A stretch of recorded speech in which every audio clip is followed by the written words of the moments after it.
goal of this activity is to work on your knee mobility. Here's what you're going to do.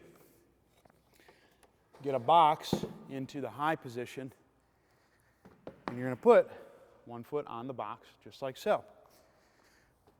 Now, in terms of how you're going to mobilize the knee, what you're going to do is you're going to take your inside hand, grip the front of the shin. So there's a bony prominence right here called your tibial tuberosity. You want to grip that and pull inward. You don't want the whole thing to go, though. You're just going to try and isolate it to the tibia.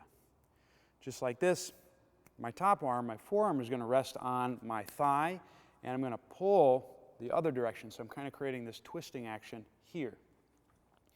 Then what you're going to do is you're going to inhale, bring the knee forward, exhale, come back, making sure you maintain that twist. Keep the foot flat as you do it.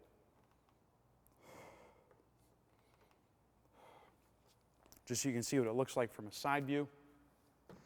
Again, I'm in that stride stance.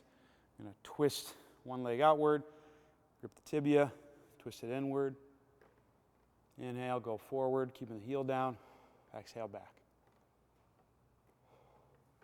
And that's how it's done. Give it a shot.